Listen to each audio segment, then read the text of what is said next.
Hey, Mike Conn here. Excited for a great conversation today with my friend Mark Monteith, who is also the 4-H Youth Development Educator for Stephens County.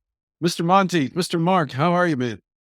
I am doing great. How are you? I'm doing well. This day we're recording it is one of those days, one of those magical 2 days a week over the summer where we're having some day camp. And I understand that you're getting ready for takeoff. Tell us a little bit about some of the things you're thinking about for Tuesday and Thursday day camp for the summer. We spent a good bit of today digging through the 4-H closet and seeing what we had in there. There's a whole lot of stuff, even being here a year, that I haven't seen before. It was nice to dig in there and see things that have been used in the past. It's been a lot of really cool stuff. I had to make a huge list of it over here. Where did I? Yeah, my list is here.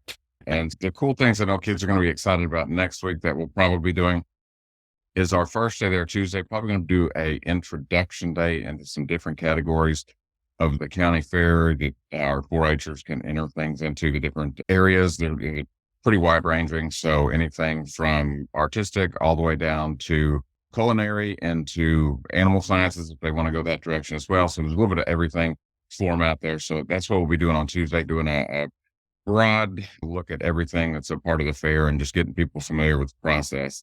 Thursday, I think we'll probably go ahead and get one of our most popular workshops out of the way, and that is our resin pours. That the kiddos, we did that a couple times last year and they really enjoyed it. So I'm sure it'll be popular again this year. That sounds pretty great. Now, you said something just a minute ago. I just need to back up a little now. I don't know how that works for day camp, but I know you mentioned culinary, and I'm pretty sure that means food. And so, like a lot of times, like when I was growing up, I didn't get to be part of 4-H when I was growing up, but I was part of taste testing. And so, if that's something as you get into everything you're looking at this summer, if you're like, you know what, we just need a taste tester, I might be your guy. I might be close enough. There you go. We may need a judge. There we go. That Yeah. should Now, get you to work. there's some other things that you may not be nearly as excited for me to be part of the testing. But anyway, I'll help any way that I can. One of the things I think it's great that you've got a calendar that you're not just trying to entertain kids. One of the things I know about you is you really care about people and you really care about kids. I've got two sons who've been under your leadership in different ways. And my daughter was for a short period of time when we first moved here. As a parent of students that you've influenced and continue to influence, you probably don't hear this enough, but I just want to pause our conversation and just tell you thank you. I know what you do is you're not doing it for the thanks, but I'm definitely a dude who has reaped a lot of the rewards that you have sown. And so on behalf of all the other well-intentioned parents, thank you so much for everything that you do. I really appreciate it. I appreciate that. That's very kind. I'm also looking at the calendar. You've sent me a calendar with some different things that are happening. And I know we've got Tuesdays and Thursdays, lots covered with the camps. I'm Mhm. also looking at this. Now, I just don't, there's a horse show that's coming up, and I don't know anything about horse shows. I did, true story. One time I went to work with my dad. He worked on location as an oil field pumper, and there was a horse that thought my hair looked like hay. It There you started go. eating my hair. So that's not only experience with horses, but it's definitely one of the most memorable. Most So, memorable. give Yeah, us there you a go. yeah, give us a little bit of an overview of what the Southwest District Horse Show is. I am also not that knowledgeable as far as what all goes on. It is hosted here in Stephens County. It's actually hosted by some of the educators from our surrounding counties. The committee that comes together to put all that together is made up actually of some educators from across the entire Southwest area. It is a big event that's going to be happening Friday and Saturday. There'll be a ton, if you're just interested in horses in general, it'd be a ton of fun to come check it out. There's different categories the horses can get entered into. So there'll be a lot of different breeds and things here for you to check out. So it'll be a ton of fun for sure. Cool. That'll be good. I might come learn some stuff about horses. That might be something that I should engage in a little bit more this week. And then another thing, I don't know, is this the first time that we're doing the Tri-County Aviation Camp? Yes, that is. So that'll be here again in Stevens County at the airport. This is a new one for us. It is being hosted by several different people that I'm not going to name off right now or forget one. But there are a ton of fun things the kiddos are going to be doing. They actually get to go up and fly as long as they bring their waiver. If you're thinking about doing that one, as long as they bring that signed waiver, they actually get to fly with a pilot that day. If they're maybe a little iffy about going up into the wild blue yonder. They don't have to do that part. They can take part in everything else and just sit that part of it out if they'd like to. That is going to be kicking off, I believe, 9 o'clock. And should be wrapping up somewhere around 3. It's $10 for the kiddos, and they need to bring a sack lunch with them for the day. It's going to be, I think it'll be probably one of our most popular things. It will probably become a regular thing for our county to host. That's such a cool thing. As I was looking at the calendar and thinking about this, I could definitely see horses being involved in 4-H. That's for sure. I can make that leap. But I think it's a whole different level of, again, not entertaining, but educating about something when you bring airplanes into it, when you have an event that's at the airport. I think that's a really cool thing. And to be able to have that here in Stephens County is a big deal. And I think it's a great experience to be able to give to kids. And I do love that you said you got to have a waiver. If you want to fly in the plane, you got to sign that.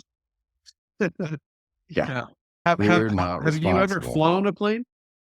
I have not. I've never flown a plane. When I was 18, my dad showed up out of the blue, said, "Hey, we're going on an adventure." Loaded up in the truck, drove up to Chickasha, and jumped out of a perfectly good Cessna up there. And that was a blast. It was a ton of fun. I questioned legitimacy of the pilot's credentials.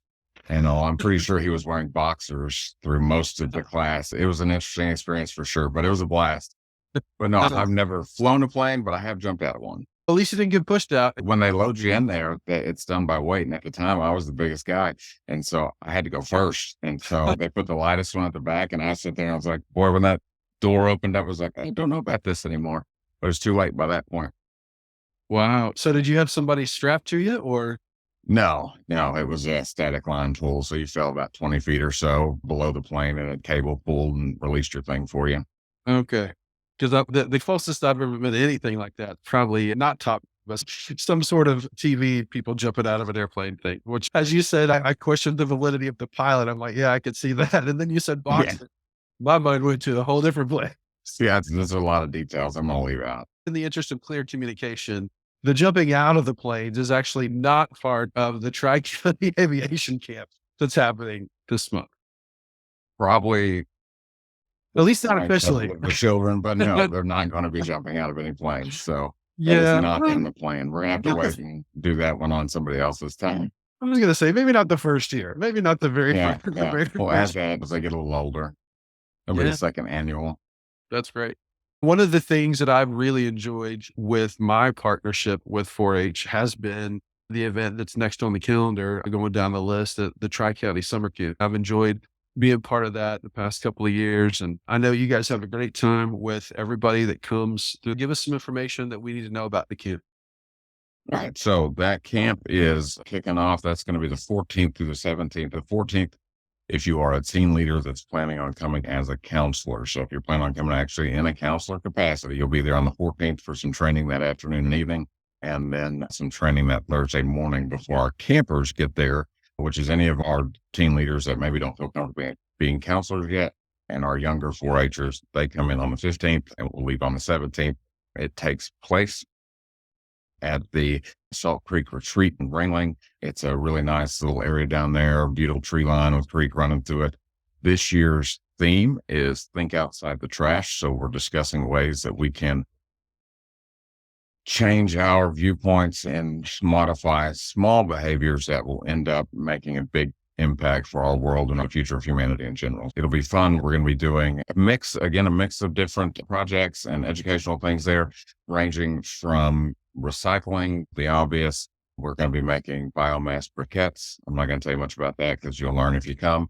We're going to be doing some more, again, leaning back towards the culinary side of the fence. We're going to be doing some things about composting and using food scraps and things like that, things you can't compost, ways to reuse things from the kitchen and for other purposes.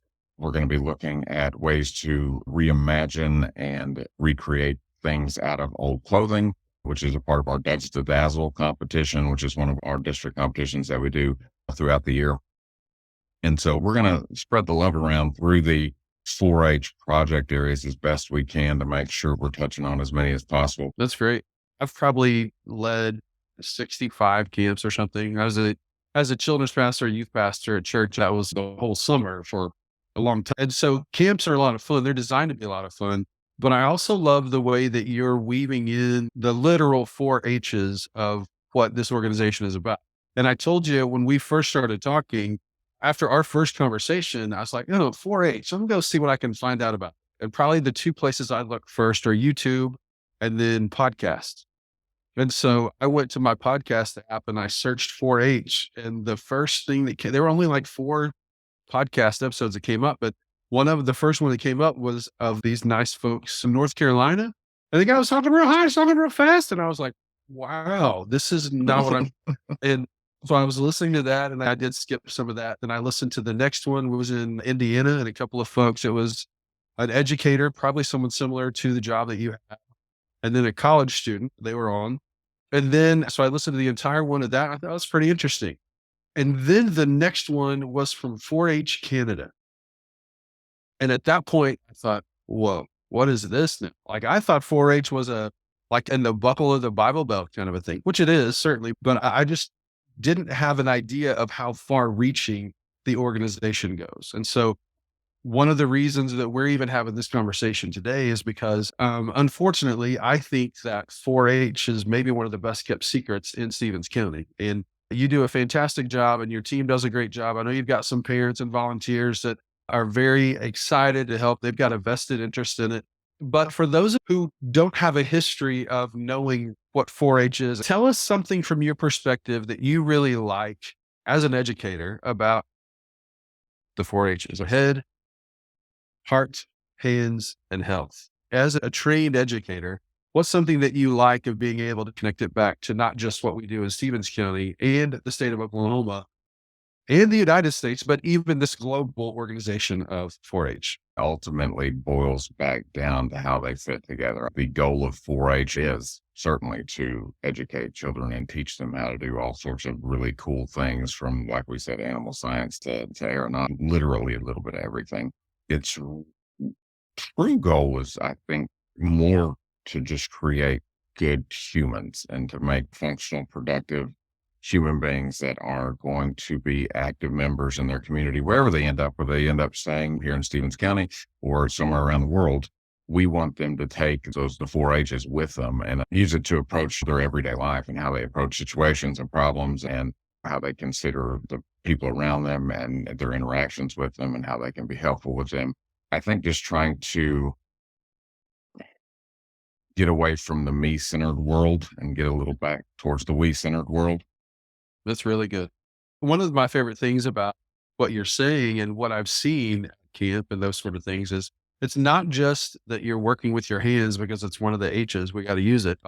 It's that people learn better when they get their hands dirty, when it's not just instruction. It's not, to your point, away from technology. I'm not mad at technology. Technology is really helping us out right now. Now, it wasn't 3 minutes before we started recording, but it's helping us out now. And that's something that I do think it helps us take whatever it is that we're built to do, and it really gives us an opportunity to leverage that over different platforms, different city, states, countries, even. 4-H starts really after 3rd grade. Is that right? Yeah. Got to be 8 and in the 3rd grade, September 1st. That's what I love about your program. You don't have to have a big back history of everything that's ever happened in the course of 4-H, and you don't even have to wear a lot of green. It's not really that kind of a thing, but I do love the heart of what you do and the literal visual with all the 4 clovers touching, because it is really the goal, not just to have your kid busy on Tuesday and Thursday. The goal really is what kind of adult humans we're producing. And I love the adage, it takes a village. Yeah, for sure. Especially all the people who were in the village that helped me out. They'd be like, it took a village and a half. But it's that kind of a thing. And I love that you guys are so intentional about what you do. And certainly that's a word that's thrown around a lot. And I think justifiably so, because my mission in life is simple. I don't want to just see people. I want to help people feel seen.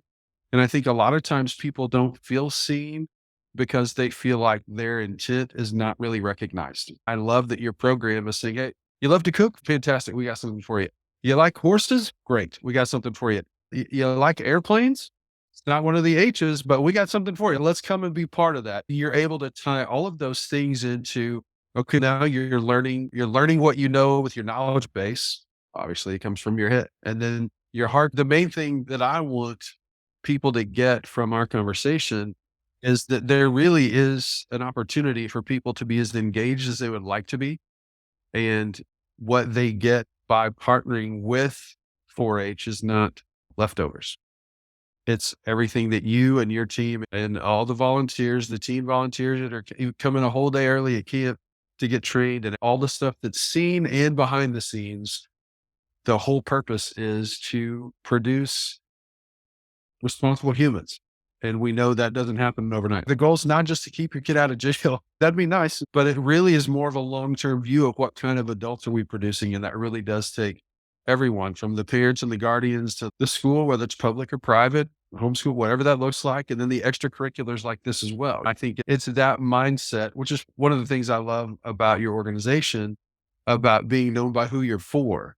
There are lots of opportunities for you to pick something in an opportunity that in 4-H you'll be able to learn with your head and your heart and your hands. And then you'll learn how to be healthy. And it's not something that you're just going to learn to do once or twice, but it's something that you can continue to try to get better at. As we wrap up this part of the conversation, man, I just want to once again tell you how much I appreciate what you do, and then give you an opportunity. If you want to get involved as an adult human, start here. What's something that you would say we could do?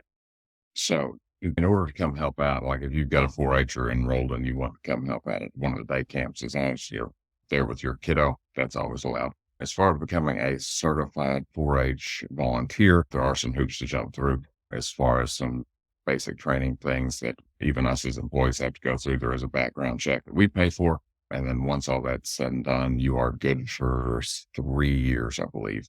If you'd like to be a club leader, and if there's something you just, if the aviation thing is your thing, you're like, hey, I want to start an aviation club. We can get you certified and get you set up to get that club up and running, and get some kiddos that are interested in that as well, and they're with you.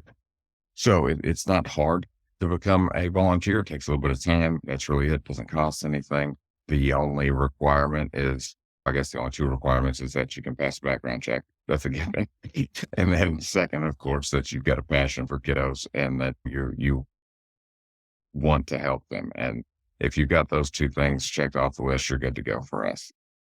That's fantastic. I appreciate you giving us a roadmap of what we can do and making it very clear. I got a couple of questions for you. I want to kind of wrap it up with. I say a couple, but I'm a theme guy, so we're going to stick with the theme of 4-H. I've got 4 questions for you. Okay. What's your favorite camp food?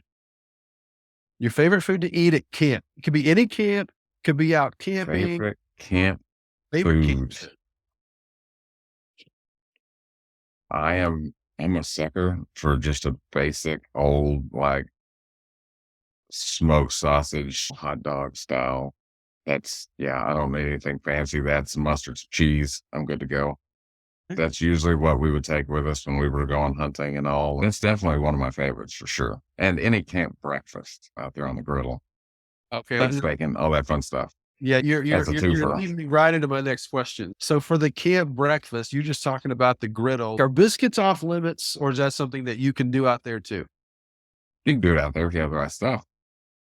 If you've got Dutch oven, which actually was one of our camps this past summer, and I'm going to mess it up if I try to remember the name off the top of my head, but a former friend and former colleague from the middle school here, her father does the chuck wagon history setups and does all the stuff for the schools and things around here. And we had him bring his chuck wagon and horses out and actually set up camp. He would cook some biscuits and some beans, and they had brought some of the homemade jellies that they had made. So it was a very tasty day at camp for sure.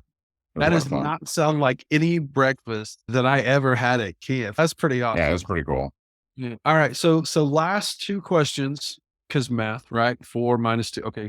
Last 2 questions. What's something that you enjoy just for you that has nothing to do with your job, something that you enjoy doing? If you get the afternoon off from whoever gives you the afternoon off, if that's Mrs. Monteith or whoever that is. So you get the afternoon off. Hey, Mark, go do something just for you. What's something that you like to do?